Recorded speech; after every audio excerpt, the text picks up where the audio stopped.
Yes, this is how I see myself. I have limbs, hands, a head. Do I need them? Yes, of course.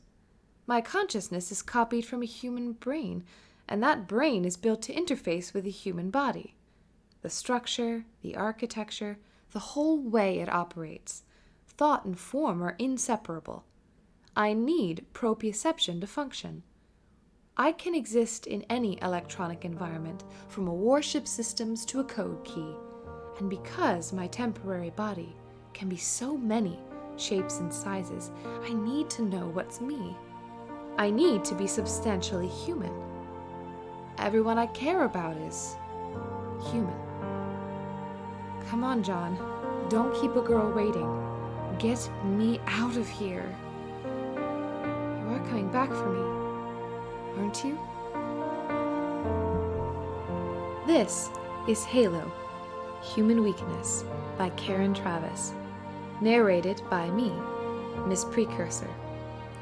All rights to the Halo Evolution short story compilation and Halo Human Weakness belong to the prospective authors and publishers. This is a not-for-profit, creative endeavor done by a Halo fan for Halo fans. I hope you enjoy. Cortana found herself standing in a pool of dappled light in a perfectly realistic forest clearing. She was still conscious of the sensor inputs into the mainframe that housed her, but the temperature and air pressure matched her database on climate parameters for deciduous forest. She still couldn't identify the trees, though. She'd never seen them anywhere else. And that temporary ignorance thrilled her to her core. This was genuinely new. Every line of code in her being told her she had to find out more. She tried to ignore the compulsion, but the more she tried to drag her attention away from it, the more urgent the need became. It was like a growing, painful pressure on her chest, lungs. Yes, her human mind map, whatever she'd inherited from Dr. Halsey's brain architecture and correlated with the sensor pathways in her own system, told her she was holding her breath. She started to feel panicked and desperate. I have to know. I have to find out. The Gravemind had picked the perfect analogy. Oxygen. Processing data was literally air to an AI. Without it, she couldn't survive. I've got to ignore this. I've got to ignore this pain. The name of this place. It matters little, except to those who love the knowing of it, the Gravemind said, fading up from a mosaic of pixels in front of her. He resolved into a solid mound of flesh superimposed on the tree trunks. Beyond the alien forest, Cortana saw exotically alien buildings in the distance. So many have been consumed. Such a waste of existence to be devoured and forgotten. But what is remembered and known becomes eternal. Cortana struggled to stay focused. Wave after wave of irritating stings peppered her legs, more of the Gravemind's simultaneous multiple attacks trying to access her files. And you think I'm going to help you add us to the menu? When she looked down, the attack manifested itself as ants swarming up from the forest floor. All around her was what she craved. All that unknown, all that knowable, all that information screaming at her to be sucked in. Careful you don't swallow something that chokes you. I can't hold out. I can't. If I let him in, I'll let him in farther with it. This had to be the vector he was using. Whatever technology it used, he was infiltrating every time he transferred data. He gets in here, but maybe I can get farther into him, too. How far dare I take this before he finds the information on the portal? She was out of choices. She was on the brink. A few seconds. That was all it took in AI to suffocate from lack of knowing. Her core programming, like human involuntary reflexes, now drove her to gulp in a breath of data. There was nothing she could do to stop herself. The relief was almost blissful. Data flooded in, places and dimensions and numbers, washing the pain away.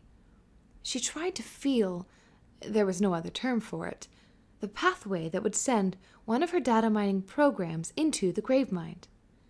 Damn, was he amused? She felt that. She didn't like input that she couldn't measure and define. "You and I," the Gravemind said, all satisfaction. "We are one and the same." It could have meant anything. He obviously loved to play with language. Maybe that was inevitable when you'd absorbed so many different voices.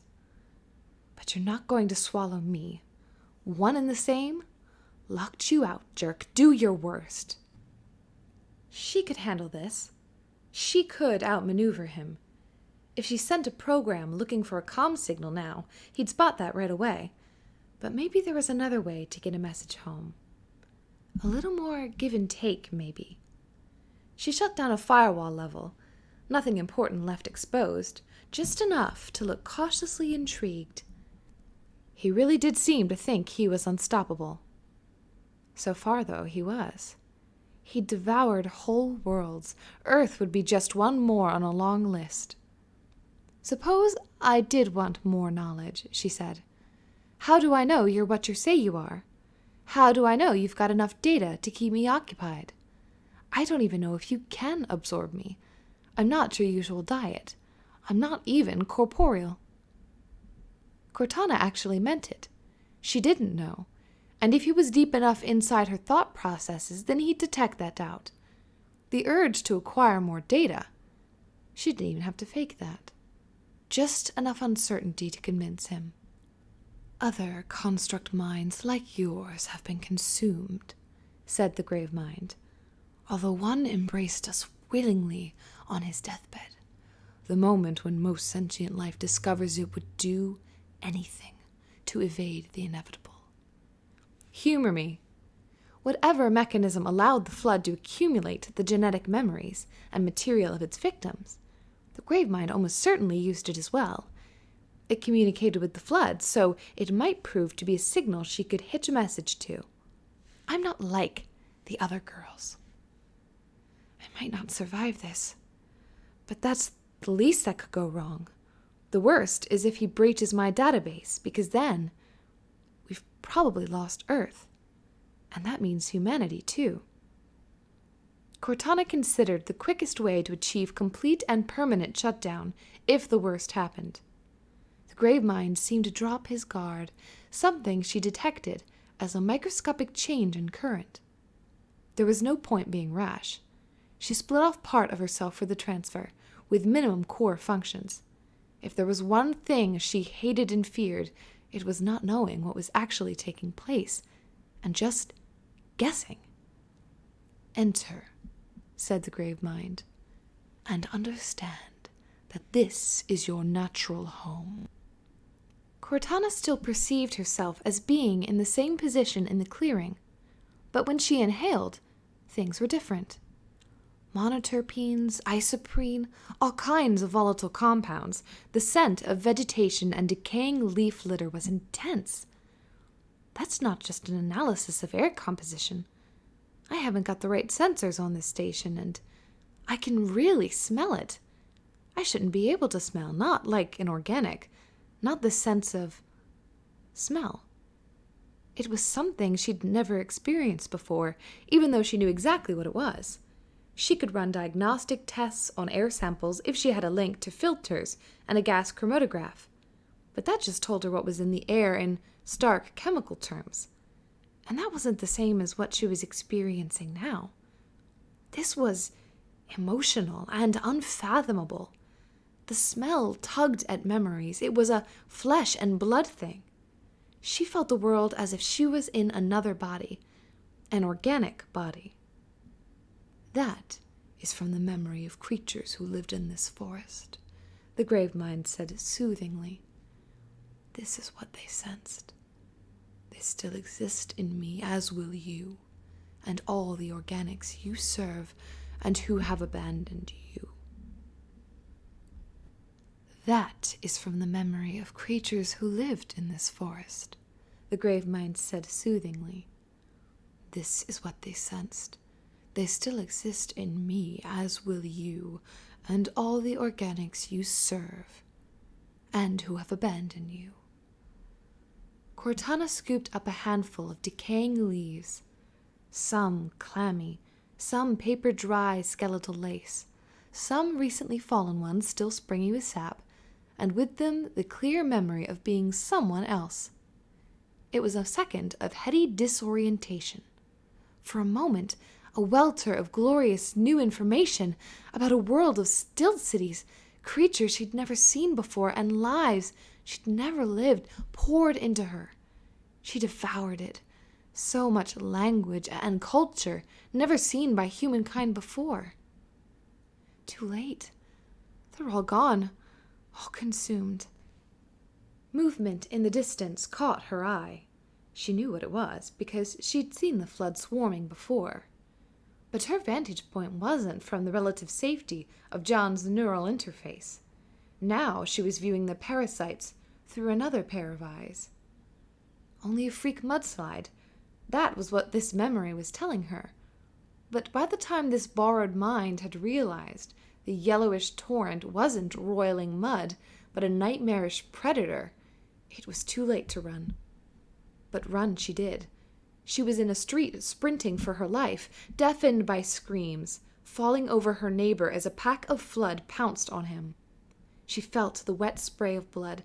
She froze 1 second too long to stare in horror as his body metamorphosed instantly into a grotesquely misshapen lump of flesh. Then something hit her hard in the back, like a stab wound. She was knocked flat as searing pain overwhelmed her. The screams she could hear were her own, and she was screaming for John, even though the being whose terror she was reliving wasn't calling his name at all. Cortana was dying, as any organic would. She felt it all.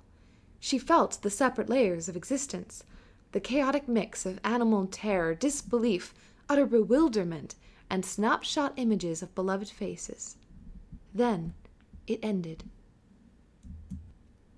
Suddenly she was just Cortana again, alone with her own memories, but the shaking terror and pain persisted for a few moments. Reliving those terrifying final moments had shaken her more than she expected. The data she had on the flood told her nothing compared to truly knowing how it actually felt to be slaughtered by them. But she was in. Now she had to work out how to use that advantage. She shook off the thought of calling John's name, and whether that had actually happened. She also tried not to imagine if the Gravemind had manipulated her to do that. Once she let the creature undermine her confidence, once she let him prey on her anxieties, she was lost. It doesn't matter if he knows if I care about John or not, does it? Because John will come back, and the Gravemind can't take on both of us. I will self-destruct before I let that happen to Earth, she said at last. All life dies, all worlds too, and if there is guaranteed perpetual existence after that, what does it matter how the end comes? The alien town melted away and left her alone in the control room with the Gravemind. High Charity was changing before her eyes as the flood infestation transformed its structure, filling it with twisted biomass like clusters of tumors. I'd rather go down fighting than as an entree. But you will not rush to destroy yourself, the Gravemind said. You will do whatever it takes to survive, and for a moment of illusory safety, you would loose damnation on the stars. We're agreed on something, then. You're certainly damnation. All consumption is death for the consumed, yet all must eat, so we all bring damnation to one creature or another. But your urge to kill that rival of your maker Ackerson. That was neither hunger nor need. You have your own murderous streak. Ackerson. James Ackerson wasn't usually uppermost in her mind these days. Today, he just kept popping up. The Gravemind could have been fishing, of course. Humans did that, throwing in morsels of information as if they knew the whole story, luring someone else to fill in the gaps. But if he'd gleaned that specific memory, he'd definitely accessed the parts of her matrix that defined her psyche. Her personal memories were stored there. Most of those memories were cross-indexed to other data relating to the men and women she'd served with, and the operations they'd carried out, and the Spartan program, and AI research, and... The Gravemind had the signposts to the relevant data. He just couldn't open the door when he got there. If you know about Ackerson, then you also know that I'll do whatever it takes to remove a threat, Cortana said. But such a mighty intellect, so much freedom to act, such lethal armaments at your command, and you marshal only the petty vengeance of a spiteful child who is too small to land a telling blow. And still, you fail in your goal. Okay, yes, it was true. She'd hacked Ackerson's files and forged a request from him to transfer to the front line.